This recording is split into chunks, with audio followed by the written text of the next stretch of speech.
bond B, they are both same risk rating. Bond A and bond B both are rated, let's say, single A issue, right? Okay, so single A rated bonds, bond A, bond B, both at the same term. Same term means what? Same remaining life. Both have got 5 years left to maturity. Okay. What will happen is the market is that both of these bonds will have the same yield to maturity.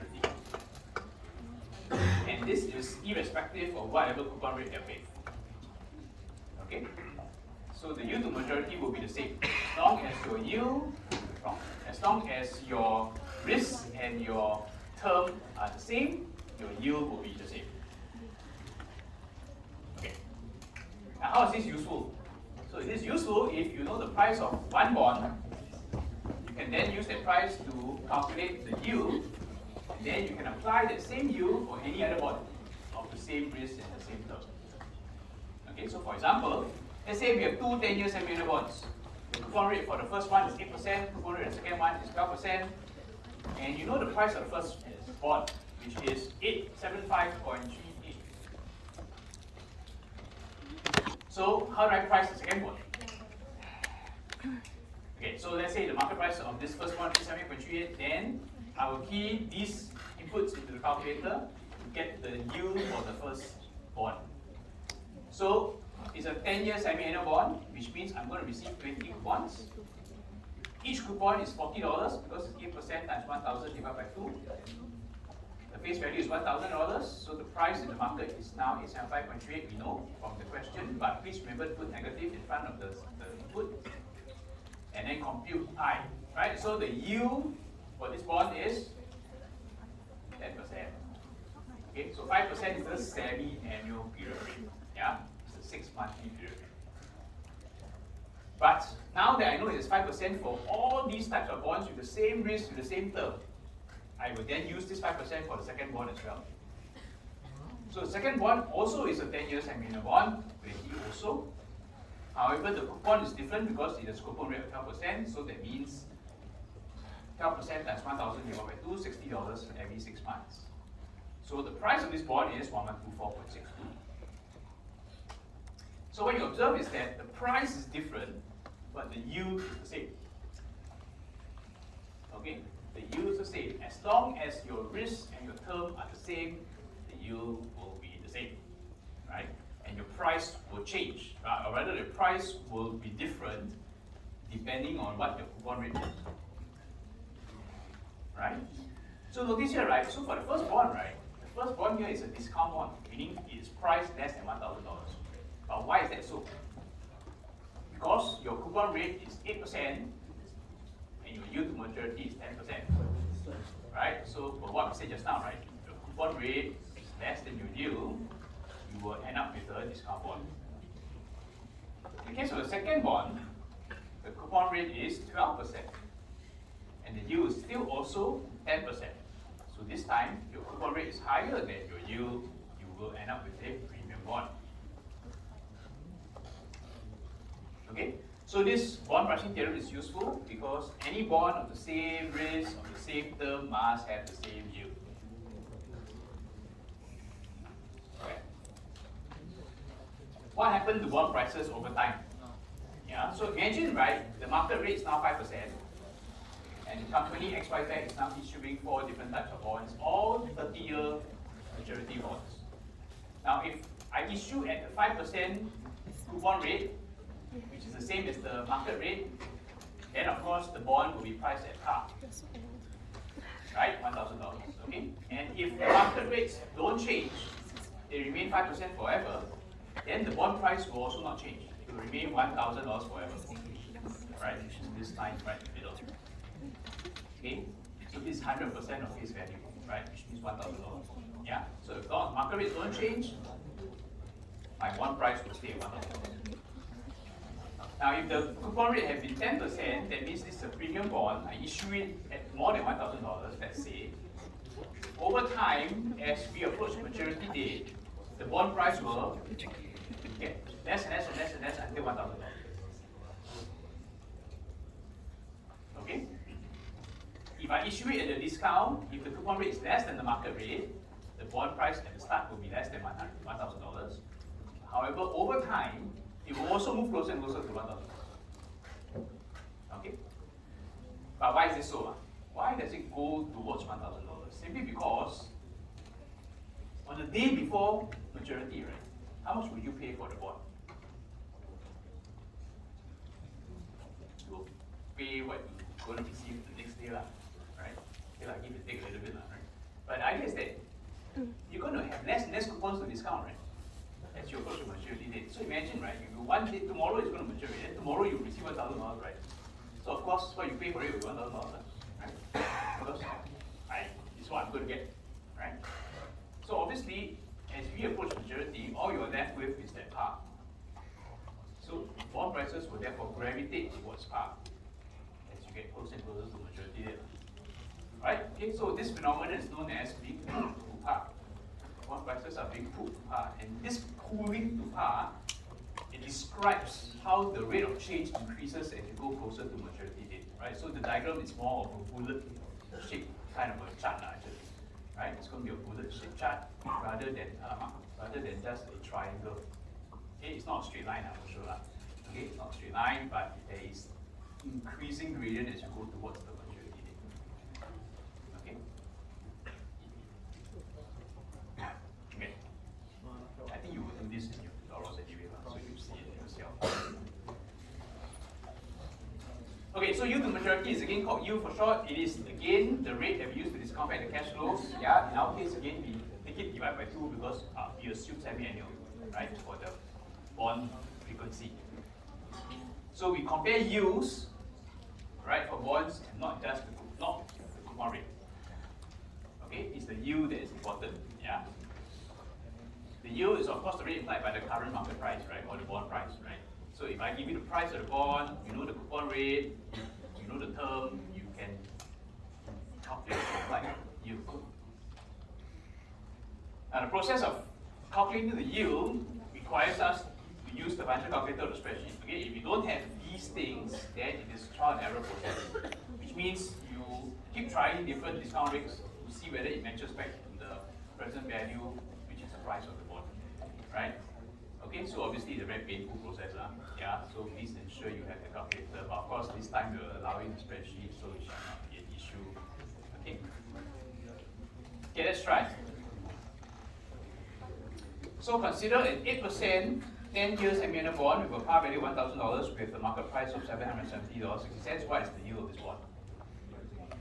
So first of all, number one is this percentage here is not the yield.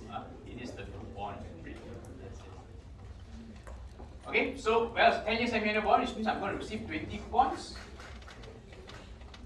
I know that each coupon is going to be worth $40, which is 8% times 1,000 divided by 2. Okay, I'm going to key in these things which I know already into the calculator. So 20 for N, 40 for PMT, 1,000 for FB, and then the price. I also know the price, so I'm keying in negative 770.6. Don't forget the negative. And compute I, right? So I'll get 6. Is that the yield to maturity? The answer is no. Why? Because that is the semi-annual period rate. So I must remember to multiply that by 2, okay, to get the yield. The yield is like the APR. So please remember to multiply it by 2. Okay, this is the same even if you use your Excel, right? So you also must multiply your rate formula by 2. Okay, so in Excel, if you use the rate equation, that is still the semi-annual period rate that you will get.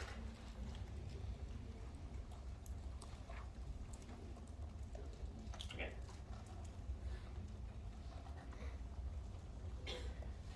So we alluded to this just now as already, the relationship between price and yield in the market, right? We said that, well, since the price of the bond is simply the present value of cash flows, if you have a higher discount rate, you will end up with a smaller price. If you discount by a very small discount rate, you end up with a very high price, right? Okay, so of course there's a negative relationship, and the exact relationship is a convex-shaped curve as opposed to a straight line, right? It won't be straight line, of course, right? Because the pricing is by discounting, right? So you divide by 1 plus R to the power 1, divide by 1 plus R to the power 2, it's all going. Of course, it will be a straight line. Okay. Now, very importantly is this bullet point, which is bold. if you hold the bond to maturity and the firm remains solvent, you will get your principal back. So why is this important? So when you buy a bond and you intend to hold this bond to maturity, which is the case for most retail investors of bonds, then as the rates in the market change, causing the market prices of your bonds to change, you don't have to worry, right? So imagine you bought a bond, let's say for $900 from the secondary market, right? And then inflation goes crazy, and then rates go up, the bond price tanks to $500. So what happens to you? Nothing. You don't worry about it, right? Because you just continue to hold the bond, you will continue to receive your coupons, you will continue to get back your car as long as this firm continues to stay solvent, right? So you don't really worry about the market price per se, right? If you are a long-term investor. Now, of course, if you are a trader, then that's different, right? Because then the price is now tanked, right? And you're now having to figure out whether you should sell it or buy more or whatever, right? No difference from how you might think like a stock, right? Okay. All right. Let's say you are a trader. And how do you calculate the returns from transactions when you buy and sell before the maturity date? So actually, the methodology for calculating returns is exactly the same as what we did for stocks in this case. Right? So if you recall for Pepsi, right, the example we went through, how do we calculate the returns for that Pepsi transaction? Well, there was dividend yield, and then there was capital gains yield. Right? So there was a dividend, and then there was a change in price, and you divide it by the original price.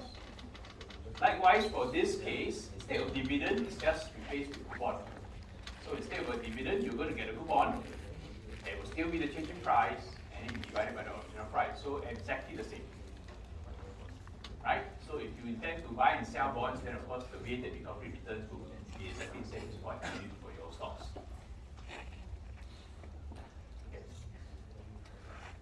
Okay, let's introduce you to a different type of yield known as the current yield. So the current yield is calculated by taking the annual coupon divided by the current market price. Okay, hence the name. Yeah. So let's say, for example, a bond has an 8% coupon. Currently, it is priced at $850 in the market. What is the current yield? 80 divided by 850. Okay, so don't forget that the numerator is the annual coupon. It is not the single coupon payment. Okay, so you don't divide it by 2. You simply take 8% the coupon rate multiplied by $1,000. Okay, for the numerator. Yeah, so 80 divided by 50, that's 9.4%. However, what you can see here is that the current yield seems to be missing some part of the return, right? Because it only calculates based on the return from that coupon. Okay, but what's missing is if you had bought this bond at $850, and if you held this to maturity, what you will receive is also the $1,000 par value, correct? So you purchase at $850 and you receive $1,000 in exchange. There's actually a return there, right? There's actually a positive return as well. But that's of course not being captured when you look at just current yield alone, correct? Okay, so for that reason, there's a slight gap. Yeah. So the yield to maturity therefore becomes a more full description of your return, as long as you hold it to maturity, right? Okay, because it will capture the difference between the price and the par. Okay, so the usage of current yield is limited in that case because the market tends to look at yield to maturity. All right. Now some bonds actually don't even pay coupons at all, yeah, and we'll call these bonds zero coupon bonds. So they don't pay any interest at all until maturity date. And the bullet point here says at maturity, the zero coupon bond holder will receive the principal plus the interest for the time period the money was borrowed. Okay? Now many people get very confused with this statement. So let me make sure we are not confused. You will receive the principal plus the interest for the entire period, but you will continue to receive only $1,000. Okay? So you will get back par for this zero coupon bond, $1,000 at the end of the life of this zero coupon bond. However, this $1,000 includes the principal and the interest already, right? So what it means, of course, therefore, is that the principal must be less than $1,000, right? For $1,000 to be able to be broken down into principal and interest, it must mean that the principal is less than $1,000. Which means you must have bought it at less than $1,000, right? Let's say you bought it at $700.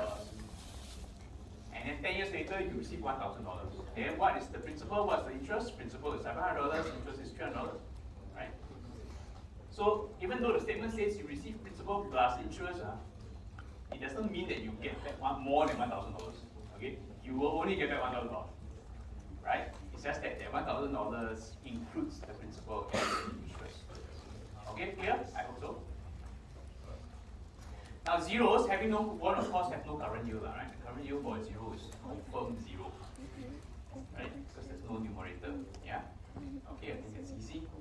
Okay, let's look at these three rates now. So there's three different percentages when it comes to bonds, very confusing. Let's try to make sure we can differentiate them.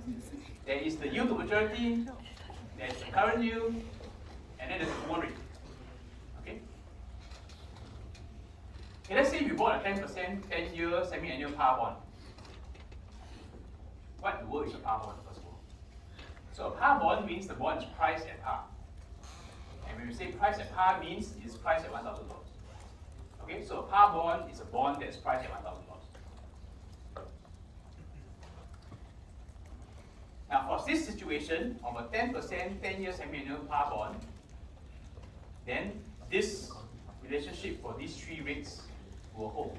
Okay, which is the yield to maturity is at 10%, the current yield is at 10%, and then the coupon rate is also at 10%. Okay, let's make sure we can get these three rates. So how do we know the coupon rate is 10%? Because it says so. It's not the easiest, right? So coupon rate is 10% because that's what the bond is described as. How do we know the current yield is 10%? Because we'll be able to calculate it, right? So we take 10% times 1,000, that's the annual coupon, $100. And we know that it's a par bond, so the current market price is $1,000. 100 divided by 1,000, 10%. How do you know that the yield to maturity is 10%? Okay, this one you must know the rule number one, which is because the bond is priced at $1,000, the yield must be equal to the coupon rate. Okay, so just now remember rule number one, right? Rule number one says if the coupon rate equals to the yield, the bond will be priced at par. So think about it reverse. Therefore, if the bond is priced at par, the coupon rate equals to the yield. Okay, so we can conclude the yield is at 10% as well. Now this is true for all par bonds. Okay, for all par bonds, all three will be the same. Okay. So let's remember the features of this bond. It's a 10-year bond. We bought this bond, 10-year bond. Okay, now 3 years go by. What's the term of the bond now? 7 years, right? So we bought a 10-year bond, 3 years go by. Now the bond only has got 7 years left. Yeah. Now I'm going to compare my bond with newly issued 7-year par bonds. Okay, so in other words, I'm holding this bond which I bought 3 years ago, right? Which will pay me $50 coupons. And now I want to compare that with newly issued 7-year par bonds. So now the newly issued 7-year par bonds means that what? It means these are new issues with 7 years left, right, as well, but will be priced at $1,000. And let's say the market rate for these issues of the same risk as my bond is 6%, right? So they have a 6% yield to maturity and issuance. Now, since they're going to be issued at par, I also can conclude that these newly issued bonds have a 6% coupon rate. Right? Because the yield must be equal to the coupon rate for these bonds that are priced at par. Which means instead of receiving $50 every 6 months, these newly issued bonds are paying out $30 every 6 months. Since the coupon rate is 6%. Okay, so imagine now we've got these two bonds in the market, this newly issued bond, and then my bond which I'm holding. Yeah? Which is going to be priced higher in the market? Your bond. Obviously my bond, right? Yeah. Why? Because my bond is going to pay you $50 every 6 months. The newly issued bond is only going to pay you $30, right? So of course, my bond must be worth more. Exactly how much? We can calculate. Right? How do we know? Because we can use the bond pricing theorem, right? bonds of the same risk, of the same term, must have the same yield. So if these newly issued bonds have the yield of 6% and my bond is the same risk and now with the same term because my bond also only got 7 years left, then the yield of my bond is also 6%. Right? So I'm going to key in these things, right? So again, 14 because 7 years left. The yield is 6 divided by 2 because I need the semi-annual price, or rather wrong, the payment, which is the coupon in my bond is $50. And then the face value is $1,000, right? So what's the price of my bond? It is 1,225.92. So indeed, it is more than $1,000, right? Okay, so investors will be willing to pay more for my bond now, right? Because they are going to receive $50 coupons instead of just $30 coupons. Okay, we can also then calculate our current yield, which is 100, right? Which is the 10% divided by 10% times 1,000, rather. Okay, and then divided by the current market price, 1225, we get equals 2%. Okay, so we get this inequality relationship where the yield is 6%, current yield 8.2 rather, coupon rate is 10%. Okay, and this relationship where the coupon rate is the highest, the yield is the smallest, will be true for all premium bonds. Just now we already actually established the relationship between coupon and yield, right? If the coupon rate is higher than the yield, we already know it's going to be a premium bond for just now, right? So now we just squeeze in the current yield in between. The current yield will always be in between. Okay, so for premium bonds, the coupon rate is the highest, the yield is the lowest, yeah? Okay, now imagine 4 years go by. And so what's the term of our bond now? 3 years, right? So 4 years go by from here, our bond only left 3 years. Now I'm going to compare that with newly issued 3-year par bonds. And let's say the economy, continues to heat up, and then inflation goes higher. Yield to maturity of these 3-year bonds are now at 12%.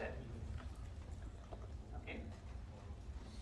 So again, because they are going to be issued at par, these bonds will have a coupon rate of 12%. So therefore, these bonds will pay $60 every 6 months.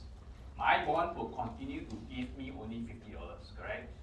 So now it will be the reverse situation, right? Because obviously now these newly issued bonds must be more attractive, right? Because they have the same risk and the same term.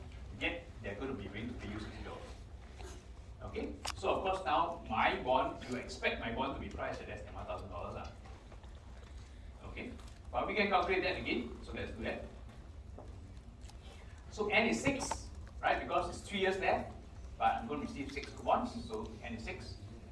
I is 6 because it's 12% divided by 2. Again, my payment and my FE does not change.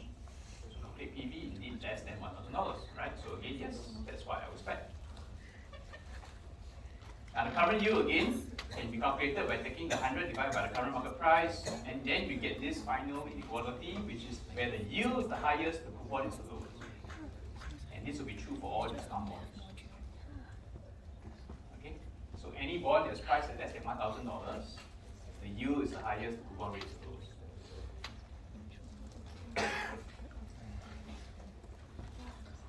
Okay. Now in some jurisdictions, right, bond coupons are taxed at personal income tax rate. But that's not true in Singapore. Alright, so in Singapore, the coupon payments are not taxed.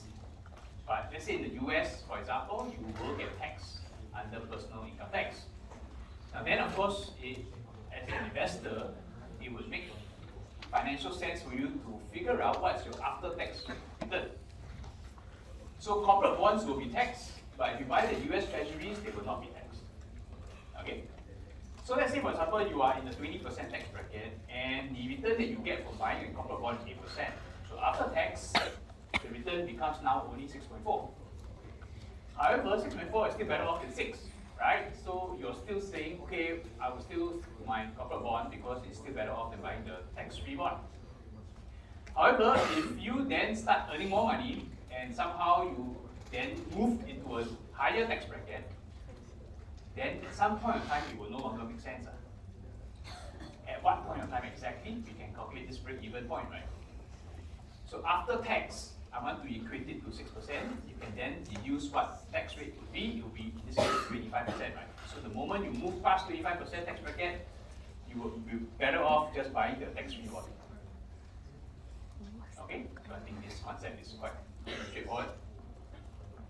Okay, let's talk about term structure or the yield curve. Yeah, what is the term structure? So as name suggests, there's the word term there, right? So obviously it involves the remaining life of bonds. So simply it is a chart, right? It's a chart which tells us the different yields we expect to receive for the remaining life of bonds, different remaining lives. That's all. That's what term structure means, okay? So the different yields that come about because there are different remaining lives left in the bond.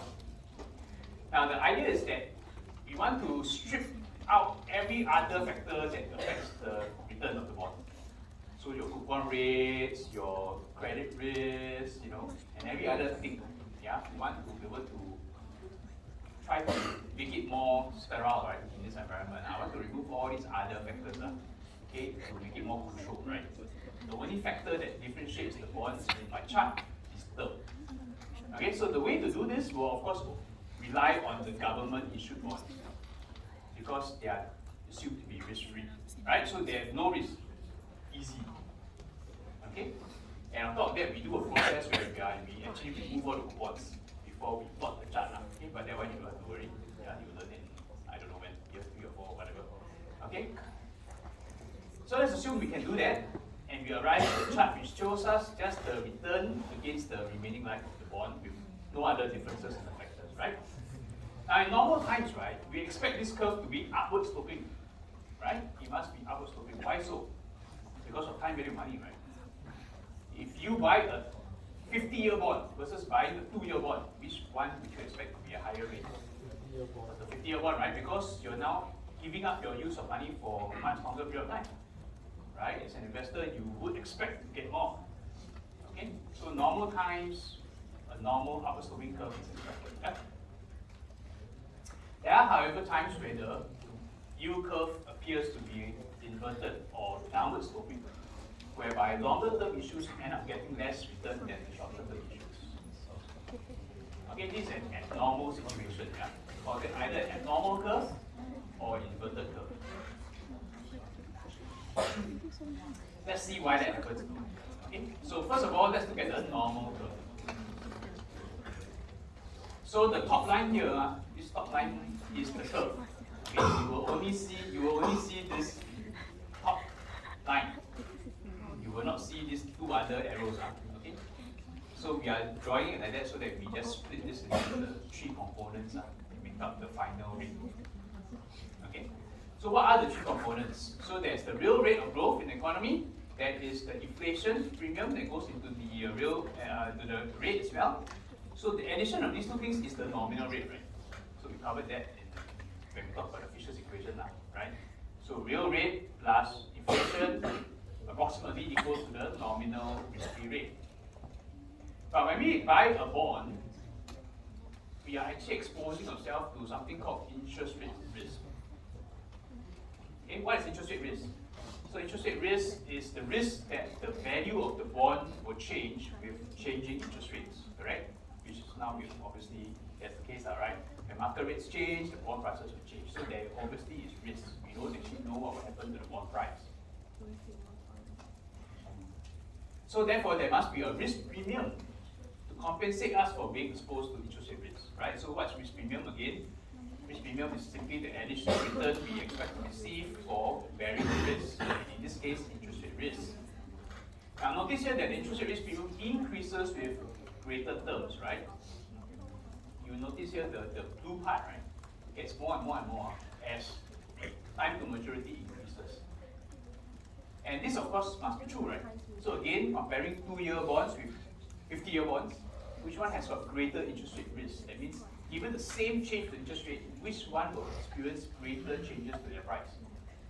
Of course, the 50-year bond, right? Why? Because you're dividing the cash flows, right? Divided by 1 plus r to the power of 50, right? Of course, along the way, right? 1 plus r to the power of 10, 20, 30, 40, 50 already, right? It's a lot, right? But whereas the 2-year one is only up to 1 plus r to the power of 2, right? In this case 4, right? In semi-annual. Okay? So So obviously, the greater impact will be faced by much longer term securities with the same change to rates. So therefore, you must be compensated more if you hold on to longer term securities. Okay? So interest rate risk will increase with longer terms, yeah, because of this effect. So this is normal, right? Normally we expect this to happen. Then why would it go downward, right? So in the case when the yield curve points downwards, right, what is happening? So notice, right, the blue part, right, interest rate risk premium continues to increase with longer terms, right? Because that is a phenomenon of the way that bonds are priced. So irrespective of what's happening in the economy, right, that part, interest rate risk premium, must continue to hold. It will continue to increase over longer terms. Then what actually changes the shape of the curve, right, is the middle section, right, which is the inflation premium, the pink color part. Notice here that the pink color part is decreasing over longer terms, in contrast to earlier. Now, why is this happening? When will we expect inflation to decrease in the future, right? When we expect the economy to face a downturn, right? If we think there's negative sentiment, we think there's a recession impending, then this is the time where we think inflation will drop. So then we experience a downward sloping curve. Okay? Let's look at some real world curves. So this is in February, right, this year, when I took this curve. And notice at that time, right, the curve was still very positive. So everyone was still very positive about the economy, thinking that, yeah, we'll experience great recovery after COVID and blah, blah, blah.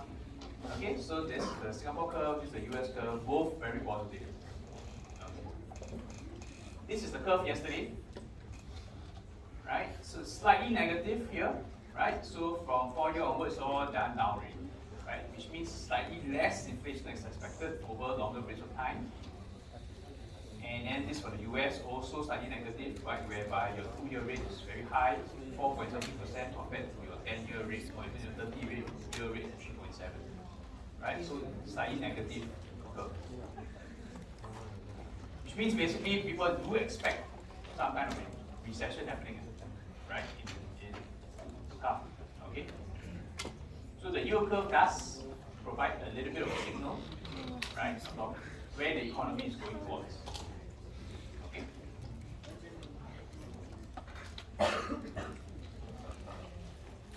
Okay. You know, earlier we said, right, for the corporate bond issue, right, if I issue at par, then the yield will equal to the coupon rate, alright? But actually, right, how do the companies determine what coupon rate to go out with? So, number one is, well, I'll take reference from the government curve, because the government curve is the risk-free curve, right? The yield curve that you saw just now is formed by government bonds. Already, let's say for example, I'm trying to issue a 5-year government, I'm trying to issue a 5-year bond for my company. Then I look at the 5-year government bond. 5-year government bond is now giving out 2.5%, right? So when I issue my bond, I cannot issue my bond with less than 2.5%, right? Cannot be, right? Why would anyone want to buy my bond with lower coupon than what the government is paying? Cannot be, right? Why? Because my firm has got greater risk. Okay? So on top of this low floor, which is the government yield, I need to add on risk premiums, right? Because it is more risky for you to buy my bond. What are some examples of these risk premiums? Number one, default risk premium, right? So obviously, there's a chance that my company will default. Government, I know, assume to be risk-free, right? Secondly, there's something called the liquidity risk premium. So let's define what's liquidity risk. So we have to go back to lecture 2, right? When we look at liquidity ratios, right? What's the definition of liquidity? Liquidity means you can convert the asset quickly into cash and at no significant loss of value, correct? Now, you buy my bonds, do you have the assurance? Are you confident that you can sell that bond anytime into the market, get money for it? Someone must be willing to buy that security, and someone is willing to pay whatever the market is pricing it, right? If we're talking about well-known brand issues, right, then of course, but if you're talking about more obscure companies, where perhaps you might find difficulty by finding a buyer of the bond if you want to sell, then then there is liquidity risk. Right? So depending on like who I am and my own credit rating and blah blah blah, you will add on liquidity risk as well. Okay? And then finally there's a tax premium, right? Which we just spoke about, right? This of course is only relevant for jurisdictions where you have to worry for tax. Okay, so after tax, I must ensure my investors are still better off than the tax-free alternative. Okay? Alright. So the world of bonds, yeah, so we basically define what bond is, look at all those definitions like your indenture, your debenture, all that stuff. We know that bonds are given credit ratings to determine how safe they are. Right? The price to bond is equal to present value of your bonds at the par. Yeah. Okay, and we look at this thing called the yield to maturity.